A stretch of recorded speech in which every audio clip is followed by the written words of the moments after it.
बहुत सारे संबंध थे। किस तरह के संबंध कहेंगे आप? पति पत्नी का संबंध था। कितना विकास उसके घर का रुक गया, सिर्फ किसके लिए? उसी आशीष के लिए केसर ने किया था। क्या चाहती हैं आप सरकार? को खुला में गोली मारने के लिए धमकी दे रहे हैं। खुले में? खुले में कहेंगे। ये सारी दुनिया जानती है, ऐसे लोगों को फांसी होना चाहिए, वो भी कुछ दिनों में नहीं, तत्काल होना चाहिए।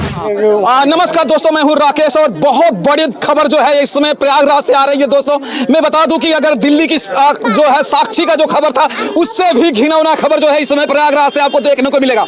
मैं इस समय ग्राउंड रिपोर्ट पर हूं। ये है कटका क्षेत्र है, कटका फाटक कहते हैं इसे, और जो है करछना थाना के अंतर्गत आता है। दोस्तों यहाँ पर आशीष ने एक लड़की को जो है जघन्य अपराध कर दिया है। उसे जो है इस तरह से मौत के घाट उतार देता है, तड़पा तड़पा के उसे मारा गया है और उसे जो है 17 फीट के गड्ढे में दफना दिया जाता है। यह सारी करतूत जो है आशीष अंजाम देता है। आशीष वही लड़का है वो लड़का है दोस्तों जो राज केसर से मोहब्बत करता था, बेहद मोहब्बत किया करता था और एक दूसरे के जीने मरने की कसमें खाता था। यहाँ तक कि आशीष उनके घरों पे 10 साल से आया जाया करता था और दोनों एक दूसरे के साथ में जो है रहना चाहते थे। यहाँ तक कहा जाए कि वो एक तरह से इस परिवार का एक सदस्य हो गया था। लेकिन इनको, इस परिवार वालों को क्या मालूम था कि आज जो है राज केसर के साथ ऐसा होने वाला है। तो चलिए मैं उनके चाचा जी से आपकी बात करवाता हूँ कि आखिर मामला क्या है। क्या नाम है चाचा जी? मेरा नाम होरीलाल चौधरी। आप बताइए कि क्या हुआ था और आपने क्या देखा इस 2-4 दिनों के अंदर? 2-4 दिनों के अंदर क्या है, 24 तारीख को लड़की गई थी, उसने बुलाया था और 24 तारीख की रात ही उसने जो है उसका मर्डर करके और 17 फीट गड्ढे में उसको दफन कर दिया सेप्टिक टैंक में। उसके बाद जो है 26-27 उसने अपनी शादी की, फिर 28-29 को आया। अच्छा, शादी भी कर लेता है? हाँ, शादी भी कर लेता है वो। 26-27 उसकी शादी। अच्छा, वो 24 तारीख की उसकी हत्या करके सेप्टिक टैंक में डाल के उसको दफन करता है। उसके बाद 26-27 को शादी करता है। उसके बाद 28-29 को आके हमारे ही भाभी को, हमारे ही भतीजे को लेके वो गुमशुदा का और जो है एप्लीकेशन डालता है थाने में और कहता है इन लोगों से कि किसी से कोई दुश्मनी नहीं लेना है, गुमशुदा डाल दिए हैं, वो जहाँ भी होगी पुलिस ढूंढ कर ले आएगी। अब ये मुझे बताइए कि आशीष और राज केसर के बीच में क्या संबंध थे? बहुत सारे संबंध थे। किस तरह के संबंध कहेंगे आप? पति पत्नी का संबंध था। पति पत्नी का मतलब 10 साल के बीच जो भी गया, इसमें आशीष और राज केसर है उनका पति पत्नी का संबंध हो गया। बिल्कुल बिल्कुल संबंध हो गया। तो दोस्तों आप समझिए, एक लड़का वो जो पति पत्नी के संबंध के जैसे रहता था, आज वही लड़का आशीष उस राज केसर को जो है अपने रास्ते से हटा देता है और दूसरी शादी करने के लिए उन्हें रास्ते से हटा देता है। और मैं एक बात और बता दूं कि जो राज केसर है उन्होंने बहुत सारे पैसे कमाती थी और उन्होंने सारे के सारे जो पैसे हैं वो आशीष को देती थी। अब ये पूछने की भी कोशिश करेंगे हम कि कितना पैसा अब तक जो है आशीष को वो दे चुकी होंगी, कितना पैसा दे चुकी होंगी? वो सबसे पहले तो यहाँ से 1,60,000 की बाइक खरीदवाया था। अच्छा, ठीक है। उसके बाद 2 लाख रुपए फिर ले गया था। फिर आया था 7 लाख रुपए लेके, वो जो जहाँ लाश बरामद हुई है उसी को जमीन खरीद के उससे हमारे भतीजी के पैसे से जो है वो जमीन खरीदी गई है और मकान भी बना है। अच्छा, मकान भी आपको उन्हीं के पैसे से बना? हाँ, हमारे भतीजी के पैसे से बना है, लेकिन वो जमीन जो है आशीष के नाम पे है। आशीष के नाम पे? हाँ। तो आशीष बताइए, इस तरह का कृत्य करता है, सारा पैसा जो है और सारा पैसा जो है राज केसर का लेता है, कमाई का सारा पैसा लेता है। और मैं बता दूं कि जो राज केसर हैं वो एक ब्यूटी पार्लरिस्ट हैं और उसके साथ साथ वो जो है सिलाई का सेंटर भी चलाती थी, इसलिए उनके पास जो है काफी पैसे हुआ करता था। कितना पैसा लगभग वो डेली कमा लेती थी? वो डेली 3 से 4 हजार कमाती थी। 3 से 4 हजार, 3 से 4 हजार रुपए कमाती थी।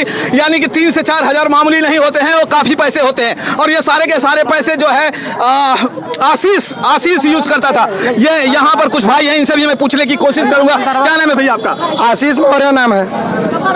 तो ये मुझे बताइए कि जो आशीष है, आशीष और राज केसर ये कितने सालों से एक दूसरे को जानते थे? 10 सालों से जानते थे। क्या अच्छा, अभी जो परिणाम हुआ है आपको पता ही है कि उनका जो है बॉडी जो है मिला है, ये कहाँ पे बॉडी मिली थी? उनके ही घर में जो राज केसर अपनी जमीन खरीदवाए थे अपने पति को, उन्हीं के ही मकान में मिला। क्या होना चाहिए ऐसे दरिंदे को? क्या होना चाहिए जो जघन्य अपराध करते हैं, जो समाज को कलंकित करते हैं, जो समाज के में रहने लायक नहीं है, जिनकी वजह से पूरा समाज गंदा है। एक आदमी गंदगी करता है, पूरे जो है समाज के ऊपर उंगलियां उठती हैं। ऐसे लोगों को क्या सजा मिलनी चाहिए? जो कुछ लोगों को लगे कि हाँ अगर ऐसा हरकत करते हैं तो हमारे यहाँ के मुख्यमंत्री तत्काल हमें यहाँ पर जान से मार सकता है। करने से पहले उसके आह कांप जाए और उसके परिवार को जेल के अंदर डाल दिया जाए, जिंदगी भर कारावास कर दिया जाए उसके परिवार को। सारी जमीन इनकी माँ के नाम किया जाए, सारा पैसा उनकी माँ को दिया जाए, क्योंकि वे माँ विधवा है और वे पूरा प्रॉपर्टी अपने बेटी की खुशी के लिए कभी हिसाब नहीं ली कि तू बेटी क्या करती है। एक माँ की दर्द कोई जान सकता है, वे अपनी बेटी का दर्द देखते हुए। हमारी बेटी कल खुश है और उस लड़के के साथ उस माँ ने कभी बोला नहीं, हिसाब नहीं लिया। उसने हम जब से 10 सालों में लगा है 50 लाख का उसने ऐसा उसके पीछे खर्चा कर दिया होगा। आज हमारे समय गंवा दिया, कितना वक्त गंवा दिया, कितना विकास उसके घर का रुक गया। सिर्फ किसके लिए? उसी आशीष के लिए केसर ने किया था और वो आशीष ने ऐसा कुत्ता हरकत किया। दोस्तों मैं बता दूं कि यूपी की जो सरकार है बुलडोजर बाबा के नाम से जाना जाता है। कहा जाता है कि अपराध बुलडोजर बाबा सहते नहीं हैं और उस आदमी को अगर जो अपराधी है उसको जड़ से खत्म करने की कोशिश करते हैं। यहाँ पर एक जो है हमारे यहाँ पर अपना दल के एक नेताजी हैं, उनसे हम बात करने की कोशिश करेंगे कि आखिर जो है ये जघन्य अपराध, इस तरह का अपराध जो समाज में रहने लायक नहीं है, ऐसे आदमियों को जगह नहीं होती है। क्या कहेंगे, ऐसे आदमियों को समाज में जगह है? अभी जैसे कि हमें जानकारी मिली है, ऐसे अपराधी निश्चित रूप से बख्शे नहीं जाएंगे। ये बहुत बड़ा अपराध है, जघन्य अपराध है। तो क्या आपकी जो हमारी जो सरकार है योगी बाबा का सजा इसको मिल पाएगी आशीष को? हमारा प्रशासन जो है इसमें लगा हुआ है। जो लोग इसमें लिप्त हैं, जो इस घटना में लिप्त हैं, कोई बचेंगे नहीं। निश्चित रूप से सरकार की तरफ से लंबी कार्रवाई होगी और यदि जितने लोग शामिल हैं 4-5 लोग, इन लोगों को मोबाइल सर्विलांस पे लग गया है। निश्चित रूप से अगर वे पकड़े जाएंगे तो इनका घर पे पहले बुलडोजर चलेगा, दूसरी बात इनको फांसी के तख्ते तक पहुंचाने का काम हमारी सरकार करेगी। अच्छा, क्या कहना चाहते थे आप? क्या बोलना चाहिए? आप लोगों को धमकी दी जा रही है? हाँ, हमारे भाई लोग की धमकी दी जा रही है। जो धमकी दे रहे हैं उन लोग को भी सलाखों के पीछे घुसा दी जा रही है। आप लोगों को बता दीजिए दोस्तों, अभी इनको कहना है कि इनके परिवार वालों को धमकी दिया जा रहा है कि जो है ये जो केस है इसको आगे न बढ़ाएं और ये अपनी बहन को जो है बताइए, किसी की बहन को अगर उसके साथ निर्मम हत्या कर दिया जाता है तो वो जो है FIR न करे किसी के नाम पे जो है, और ये जो है उस केस को वापस ले ले, ऐसा उसे कहा जाता है। नहीं तो इनके परिवार वालों को मार दिया जाएगा। और क्या चाहती हैं आप सरकार? को खुला में गोली मारने के लिए धमकी दे रहे हैं। खुले में कहेंगे दौड़ा के मारेंगे। अमित जी धमकी दे। ये बात सच है, क्योंकि इनके जो हमारी दीदी ने बता रही है, इसके पहले इनके भाई ने हमसे बताया था स्वयं कि आशीष भाई मेरे साथ ऐसा कुछ लोग बोल रहे हैं, दबाव दे रहे हैं, प्रेशर दे रहे हैं, मैं आगे तक कागज का कार्रवाई करना चाहता हूँ, उस दरिंदे का सजा हो। तो हमें कुछ लोग धमकी दे रहे हैं। मेरे से स्वयं चर्चा किए थे, हकीकत है, इसमें झूठ नहीं है। और हमने बोला कि ऐसा क्या बात है, उसने नाम नहीं बताया, बोला कि यार ऐसे बात है। हमने कहा बोलो डरो मत, हम लोग को बताओ, हम लोग साथ खड़े हैं, पूरा गाँव खड़ा है। तो उसने हम लोगों को नहीं बताया, लेकिन आज हकीकत वही चीज हुआ और हकीकत में लोग बोल रहे हैं कि सच में धमकी दिया जा रहा है। आप क्या चाहते हैं कि योगी बाबा की जो सरकार है आपको जो है कष्ट, मतलब कुछ दिनों के लिए जो है आपको पुलिस का जो है ये दिया जाए, एक हफ्ते के अंदर पूरे परिवार को सलाखों के अंदर किया जाए और उसके घर के ऊपर बुलडोजर चले।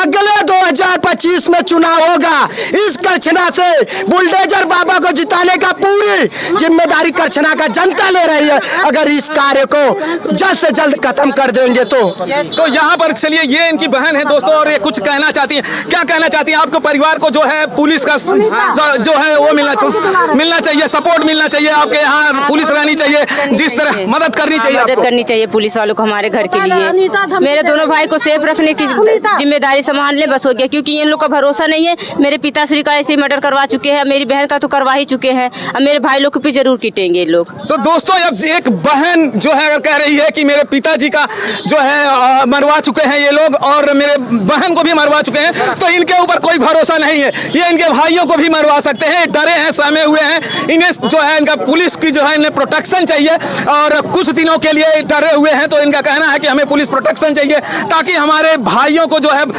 कोई खतरा ना हो सके। और यहाँ पे तमाम लोग ये नहीं, कुछ दिन के लिए नहीं, हमेशा के लिए चाहिए, हमेशा के लिए भरोसा। क्योंकि मेरे पापा लोग 3 भाई थे, तीनों लोग बीच क्योंकि 2 ही भाई हैं हमारे, उन लोग का हमेशा सब वो थे। मेरे चाचा लोग दोनों लोग विकलांग है, आप लोग ने देखा होगा शायद, अभी दोनों लोग विकलांग लोग हैं हमेशा से किटे हुए रहेंगे, इसीलिए हमेशा के लिए सेफ्टी चाहिए। इनको कहना है कि हमेशा के लिए सेफ्टी चाहिए, अपने भाई का सेफ्टी चाहती है। और चाचा जी मेरे बैठे हैं, यहाँ अगर आप देखेंगे तो इनके चाचा जी देखेंगे तो दिखाइए भैया, ये विकलांग हैं, अगर देखेंगे यहाँ पर बैठे हुए हैं, ये इनके चाचा जी हैं, काम नहीं कर सकते हैं, बिल्कुल हिल डोल नहीं सकते हैं। आप इनकी बॉडी देखकर समझ सकते हैं। और क्या चाहते हैं आप, जो आपकी भतीजी के साथ हुआ है उस दरिंदे को क्या चाहते हैं आप? उनको सजा वो कहा था फांसी होनी चाहिए और उसके बाद कुछ नहीं, और उनके परिवार को कहा था सजा होनी चाहिए। दोस्तों ये इस परिवार का बहुत ज़्यादा दुख है, बहुत ज़्यादा जो है बहुत ज़्यादा अगर कहा जाए तो एक तरह से पहाड़ टूट पड़ा है। यही एक लड़की थी जो कमाती थी, खिलाती थी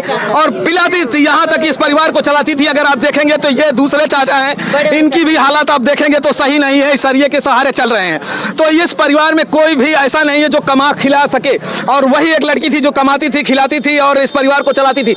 मैं ये पूछना चाहता हूँ, इन सारे लोगों से पूछना चाहता हूँ कि आशीष जैसे दरिंदे, आशीष जैसे जो है एक कहा जाए तो क्या करना चाहिए?